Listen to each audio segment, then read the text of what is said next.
Hey, this is John Harris from the Conversations That Matter podcast. I'm out here in Middletown, New York, outside a Walmart, actually.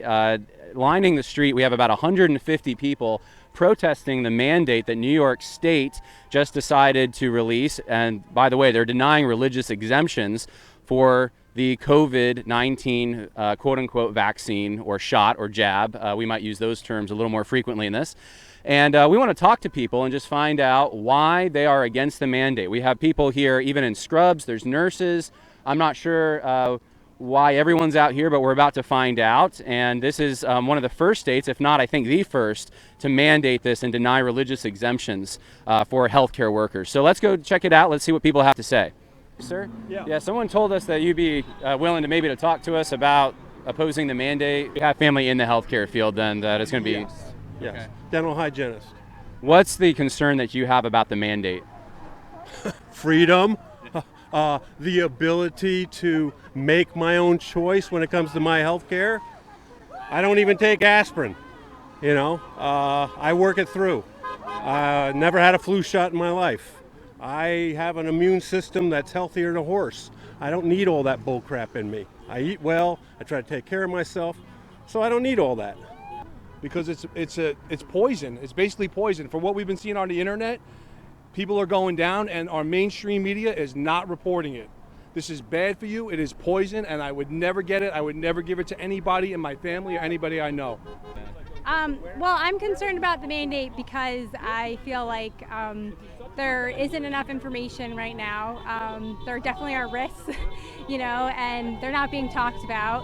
And right now, I'm concerned about the healthcare workers, which is the first mandate that has happened. I'm concerned about them because about it to them seems to be that they're going to be fired if they don't take do a medical procedure, and that's extremely wrong in my opinion. But more than that, what happens if we lose all these healthcare workers that are in our hospitals and other facilities? I feel like that's a danger to everyone because we're all affected by that. We all, could need health care for whatever reason other than COVID, but COVID too. And so that really concerns me. And so what concerns you the most about mandating this vaccine?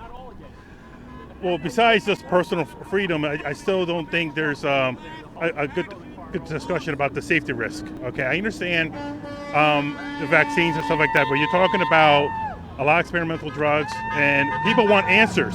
And instead of trying to shut down different opinions, try to convince them to come over and take the vaccines.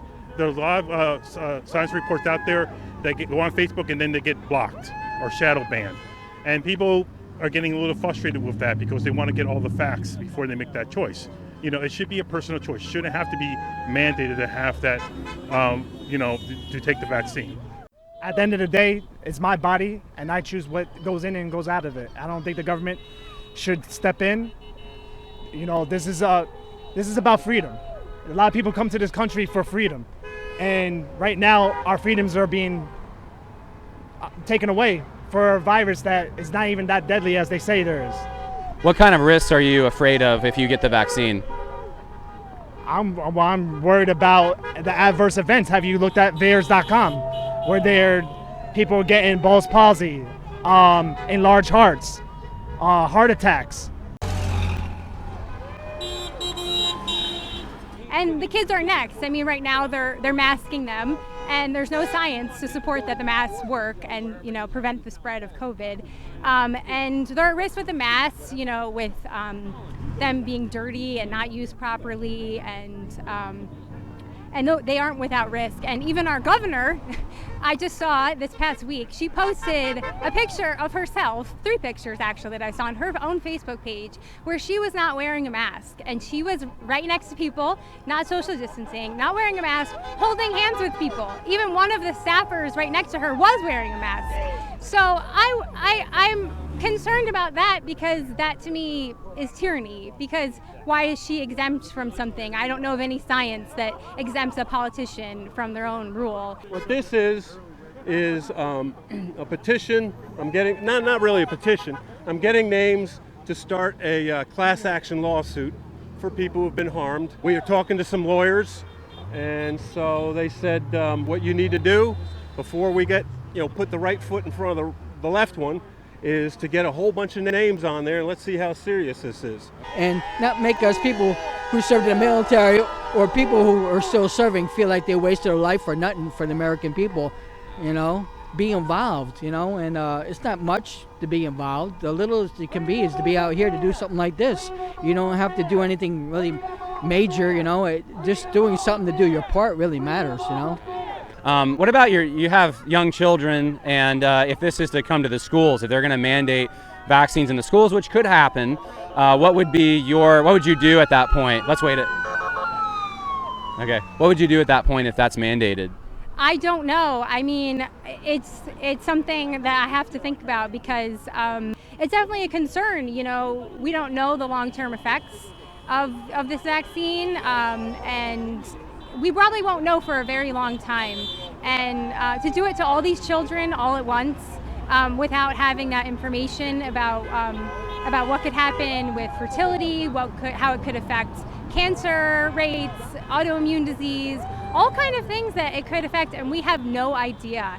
And we don't have those long-term studies, so it's a concern. I know a lot of parents are thinking about that now, and they're trying to push back, and then they're thinking about what they would do. I know a lot of people would pull their kids. How far are you willing to go if this is forced on you to take it? What would they have to do to maybe convince you or get you to take it? They can't convince me. So no limit. No limits. Okay. No limits. All right. How far are you willing to go if this is mandated? If at your place of employment, I don't know if it is yet or not, but are you willing to?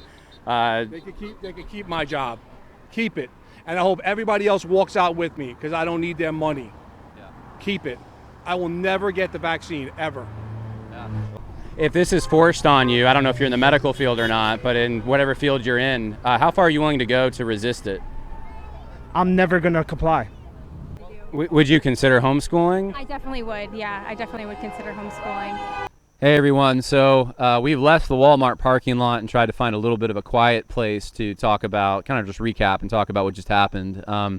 Just a few observations for you. Number one, the nurses that we tried to talk to, and there were a handful of them at least there. There's probably 5 or so, I don't know, but we asked a couple of them and they would not talk to us. So they can get to more people. I would rather not. No? Okay, all right. And we were told basically by the organizer, who was a nurse, that none of them would probably talk to us just because if their face goes out on camera, on the internet, and they're recognized, this could be bad for them. This could really affect their livelihood. And so they don't want to be shown publicly right now, even though they are publicly protesting in public. They're trying to diminish their presence online. So that just shows you the level of intimidation. And they weren't the only ones. There was someone talking to us who said, hey, there's a guy who owns a business.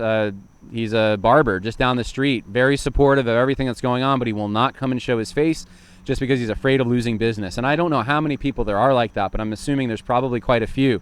People are afraid right now, and that's one of the takeaways. People are very afraid. Even those who are probably the more brave among us, who are willing to go out and make a sign or sign a petition or publicly show I'm against the mandate, even many of them don't want to be seen on camera. They're just very afraid, and that's gives you a little bit of a taste, at least here in New York, of and I think probably across the nation, of how people feel about this. That's another thing too. A lot of people are now scared to voice their opinion.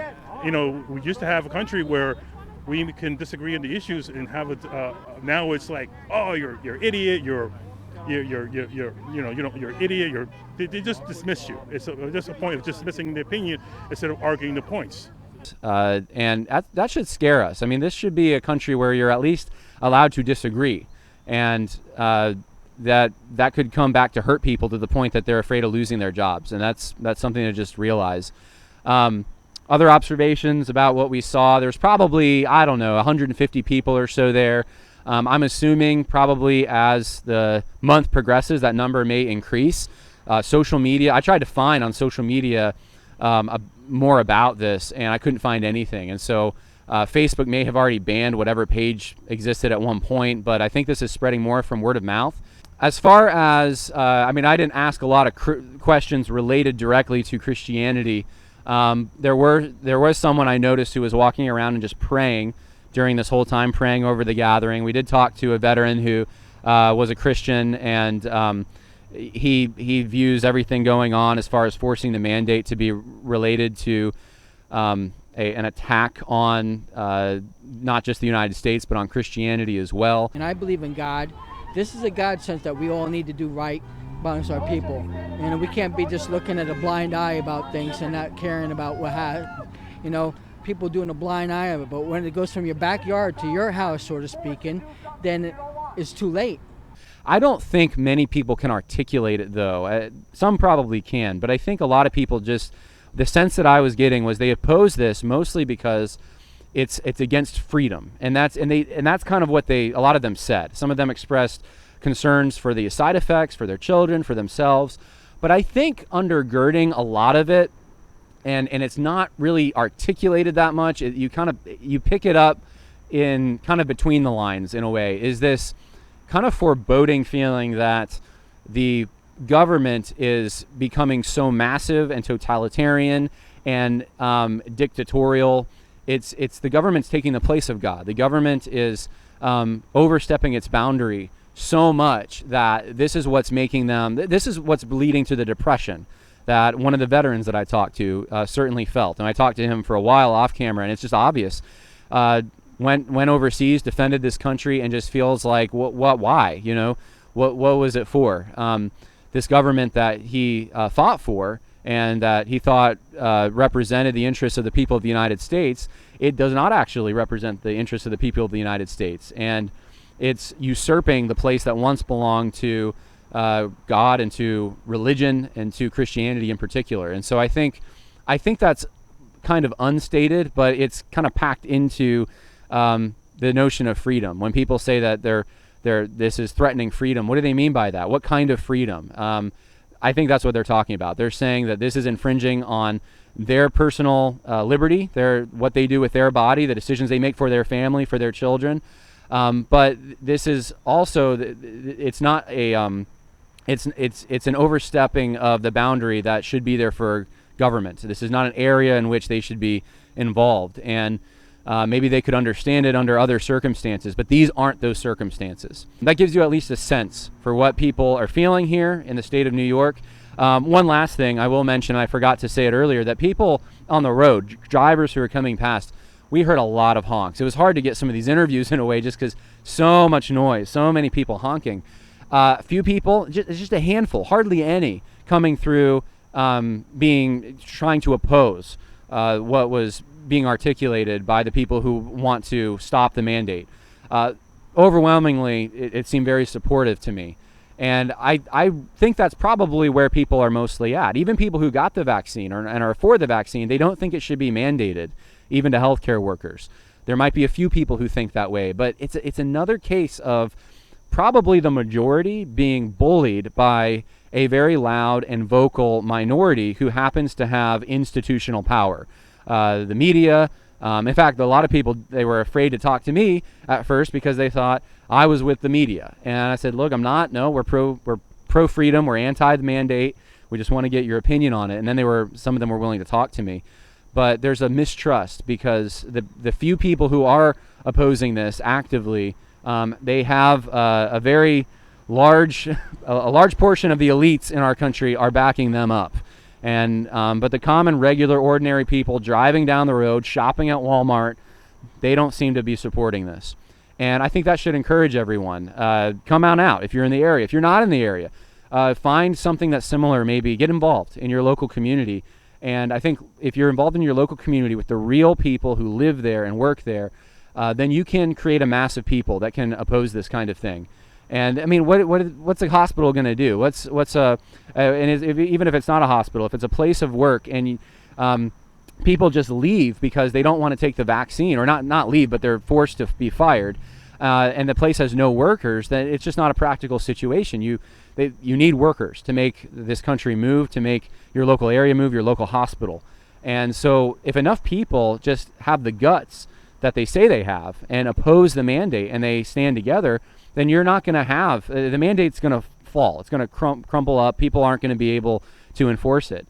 And that's really, I think, the question right now. Are enough people in local areas, local politicians, regular, ordinary people willing to say, I'm going to stand up against this? Yesterday, I was at a church and I ran into someone, and I won't say where, but they are responsible for thousands of children, multiple school districts, whether or not they will, this person, whether he will approve for these school districts the vaccine for children that are from ages 2 to 11.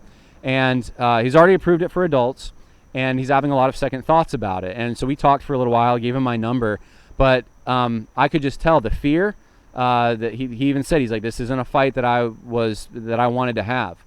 But I encouraged him. I said, look, not many people in history can say they had an opportunity to stand against evil, to stand against tyranny. And if you don't think those who are listening to this podcast probably know that we are heading for tyranny. We already have it, but we're heading for even more of it.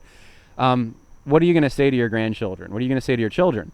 And this is an opportunity right here, right now. You won't get this opportunity forever to stand against this stuff. But what kind of influence do you have? What platform do you have? How can you use it to stand against this? Ask those questions, because the timer is ticking, and we're going to be held responsible for it. And it's here, it's now, it's something tangible that you can actually do. So just wanted to say that. Thank you so much for watching. I hope this was encouraging to you, and we'll have more coming out about this issue. I didn't want to touch it, but I'm going to touch it, and we're going to touch it a lot more in the coming week and maybe even the coming weeks. Lots more coming on social justice as well, but this is related, and the government is not God, and we want to send a clear message to people that this is not wise to mandate this, and the government does not have this authority, and they shouldn't have this authority. So anyway, hope that helps. God bless. More coming soon. Bye now.